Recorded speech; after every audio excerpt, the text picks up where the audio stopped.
भगवान श्री राम को पत्नी वियोग का दुख किस ऋषि के श्रापवश भोगना पड़ा था? इसका उत्तर भी एकदम अचंभित कर देने वाला है। असल में श्री राम को नहीं अपितु विष्णु जी को ये श्राप मिला था कि उनको एक अवतार में पत्नी वियोग सहना पड़ेगा, और वो श्राप देने वाले ऋषि थे विष्णु जी के परम भक्त मुनि नारद। रामायण में भगवान श्री राम की केवल कथा ही नहीं बल्कि उसमें एक आदर्श जीवन का सार है, एक मर्यादित जीवन जीने की सीख है। उसमें अधिकार की बजाय कर्तव्यों पर जोर दिया गया है।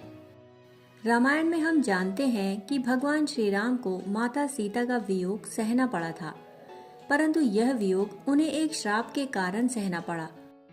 इससे संबंधित एक रोचक कथा है। कहानी कुछ इस प्रकार की है कि एक बार नारद मुनि तपस्या में लीन थे तथा इंद्र के कई पैतरे आजमाने के बावजूद भी उनकी तपस्या भंग नहीं हुई। इंद्र ने अंत में कामदेव को भेजा, परंतु वो भी असफल हुए। जब नारद की तपस्या पूर्ण हुई तो उनके अंदर घमंड आ गया कि मैंने स्वयं काम पर विजय प्राप्त कर ली है, और नारद मुनि को अपने ब्रह्मचर्य पर अहंकार हो गया। इस अहंकार को उन्होंने भगवान शिव के समक्ष प्रकट किया। उन्होंने महादेव के समक्ष यह कहा कि मेरा ब्रह्मचर्य इतना अटूट है कि इसे स्वयं कामदेव भी नहीं तोड़ पाए। इस पर भगवान शिव ने उनकी प्रशंसा की, परंतु उन्हें इस बात को लेकर भी चेताया कि इस बात को आप अभिमान में आकर भगवान विष्णु जी के सामने न कहें। परंतु देवर्षि नारद नहीं माने और वे भगवान विष्णु जी के सामने अपनी इस बात का गुणगान करने लगे। जगत के पालनहार भगवान विष्णु उनके अहंकार को समझ गए। उन्होंने उनके इस अहंकार को तोड़ने की रचना एक माया के रूप में रच डाली। दरअसल विष्णु जी से भेंट करने के पश्चात जब वह वापस जा रहे थे तो उन्हें रास्ते में एक सुंदर महल दिखा। उस महल में विश्व मोहिनी नाम की राजकुमारी के स्वयंवर की तैयारी चल रही थी। जब नारद मुनि ने राजकुमारी के रूप को देखा तो वह उस पर मोहित हो गए। वे इस स्वयंवर में हिस्सा लेने के लिए एक अच्छा और सुंदर रूप चाहते थे। इसके लिए वे भगवान विष्णु जी के पास चले गए और उन्होंने विष्णु जी से आग्रह करते हुए कहा कि हे प्रभु, मुझे हरि का रूप दे दीजिए। इस पर भगवान विष्णु जी ने कहा कि हे नारद, मैं आपको हरि का रूप तो दे दूं, परंतु कहीं ऐसा ना हो कि उस रूप को देखकर आप पछताओ।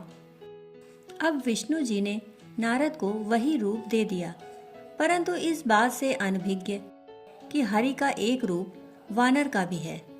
नारद राजकुमारी विश्व मोहिनी के स्वयंवर में हिस्सा लेने पहुंच गए। जब राजकुमारी वरमाला लेकर सभा में उपस्थित हुई तो नारद के बंदर वाले मुख को देखकर बेहद हंसने लगीं। उनके रूप का सभा में उपहास उड़ रहा था। नारद मुनि ने सोचा कि ऐसा क्या हुआ जो लोग मुझे देखकर हंस रहे हैं और राजकुमारी मुझे वरमाला नहीं पहना रही। तभी उस सभा में स्वयं विष्णु जी पधारे और राजकुमारी ने उन्हें अपना वर चुन लिया। यह देखकर नारद मुनि को आश्चर्य हुआ। उन्होंने पहले तो अपना चेहरा पानी में देखा। अपना बंदर वाला चेहरा देखकर वे बहुत क्रोधित हो गए। ऐसे में उन्होंने क्रोध में आकर भगवान विष्णु जी को ये श्राप दे दिया कि जिस तरह से मैं स्त्री के लिए तड़पा हूँ, वैसे ही आप धरती पर अपनी स्त्री के वियोग में तड़पेंगे और उस समय वानर ही आपकी मदद करेंगे। जब भगवान विष्णु की माया का प्रभाव खत्म हुआ तो देवर्षि को अपनी गलती का एहसास हो गया और उन्होंने तुरंत ही भगवान विष्णु जी से क्षमा मांगी। जब भगवान विष्णु ने धरती पर प्रभु श्री राम के रूप में जन्म लिया तो उन्हें उसी श्राप के कारण पत्नी का वियोग सहना पड़ा। तो इस प्रकार नारद मुनि के श्राप के कारण ही त्रेता युग के अवतार श्री राम को पत्नी वियोग और युद्ध जीतने के लिए वानरों की मदद लेनी पड़ी। दोस्तों, कहानी सुनने के लिए आपका बहुत बहुत आभार। फिर मिलते हैं ऐसी ही कहानियों के साथ। तब तक के लिए धन्यवाद।